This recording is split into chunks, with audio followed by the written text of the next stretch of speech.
आज मौसम कैसा है? ठीक है। आज ठीक है। आज मज़ा आ रहा है, ठंड है। वहाँ सुटर डाल लदी है, आज पास हो लदी है। बिल्कुल वाकई शुक्र अदा कर ये वाकई। तो कम काज कैसे ही? कम काज बिल्कुल ठीक है। तो आज भी दिहाड़ी लाने पिया जी, आज बिल्कुल डाल रहा है थोड़ा लाया पुलू तो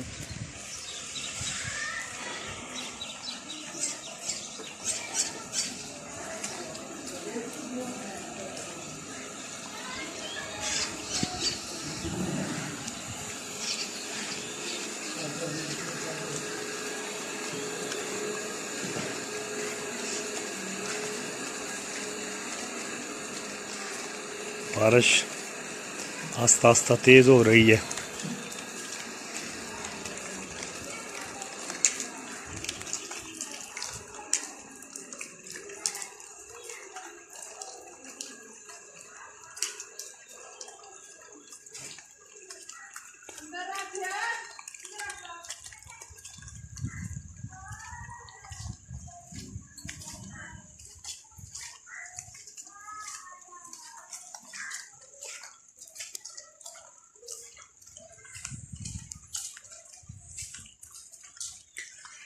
भाफंदे सुना, बारिश लथी आज शुक्र, ठंड पई है, सुकून है।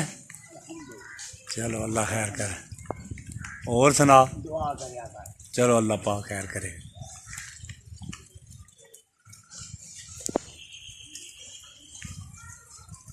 गर्मी बहुत सी भाफंदे आओ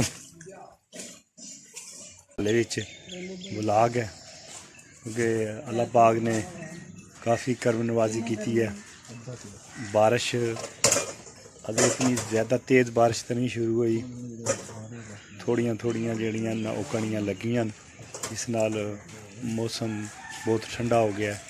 क्योंकि आज 5-6 दिन पहला काफ़ी गर्मी थी, काफ़ी शदीद गर्मी थी। हर बंदा गर्मी ने वजह तो परेशान से। अल्लाह पाक काफ़ी लोगों तक कर्म नवाजी की है, जिस नाल मौसम आज बहुत खुशगवार है, तो बहुत ज़बरदस्त ठंडा मौसम हो गया। आज खूब इंजॉय वाला मौसम है। तो अभी मैं बाहर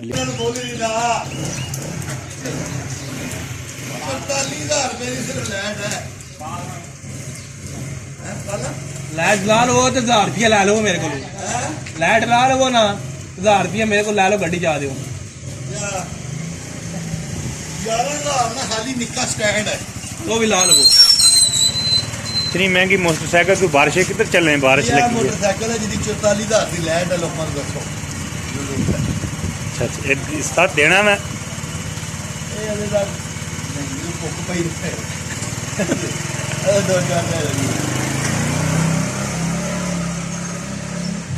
बहुत ज़्यादा गर्मी है और आपको पता है गांव में लोड शेडिंग भी होती है और इतने ज़्यादा कोई वसाइल भी नहीं होते इंसान के पास।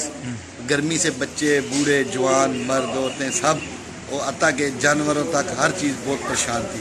अल्लाह पाक का बड़ा करम हुआ है कि आज बारिश हुई है और हम लोग बड़े खुश हैं और मौसम को एंजॉय कर रहे हैं। अभी लगी हुई है और अभी बूंदाबांदी लगी हुई है। ठीक है, अल्लाह ताला खैर करेगा। ये अल्लाह पाक का इनाम हुआ है हम लोगों के ऊपर, जो अल्लाह पाक ने अपनी रहमत भेजी है।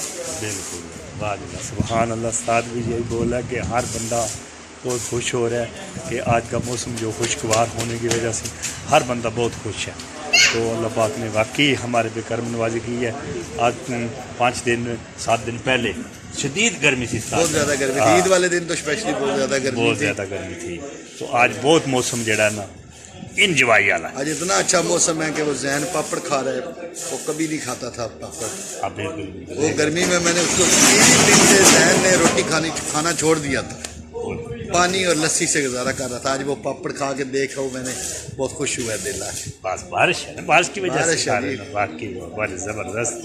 तो अजैन भी आज बहुत खुश है, बच्चे भी काफ़ी खुश हैं वैसे। तो अभी इतनी बारिश हो ही नहीं, बारिश थोड़ी थोड़ी लगी है, बूंदाबांदी लगी है। तो तेज़ बारिश होएगी ना जब, तो बच्चे गलियों में पत्ती ना निकल आते हैं अपनी अपनी कमीज़ें उतार के, तो सिर्फ नहाने के लिए।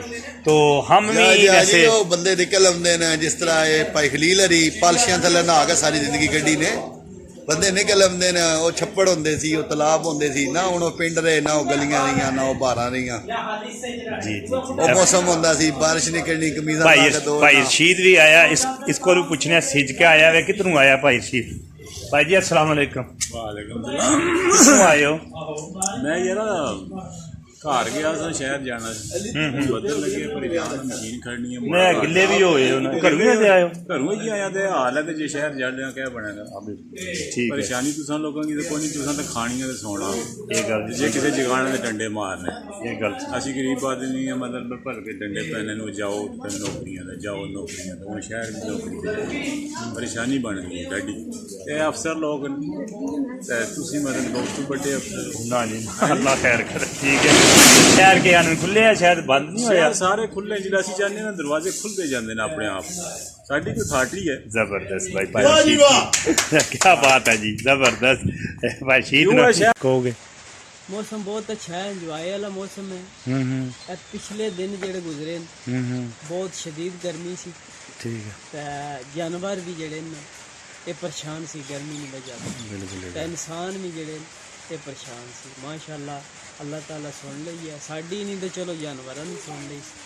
ते देखो बाम है जेठ कबूतर डाए ते अल्लाह ताला उन्हें परिंदियां दी सुन लई है, दवाइयां ला के कबूतर डा रहे हाँ, बिल्कुल बिल्कुल ते कबूतर माशाअल्लाह शायद कने बहंदे न पे बहुत अच्छे परिंदे बह रहे हैं। 8-10 परिंदे आ निकल के आए इकट्ठे ही ते टाइम भी देख लो तो माशाअल्लाह अच्छा निजाम चल रहा है। सही है ये बाबू तेरा छत भी तो नहीं जोन लग गया गरीबां बंदे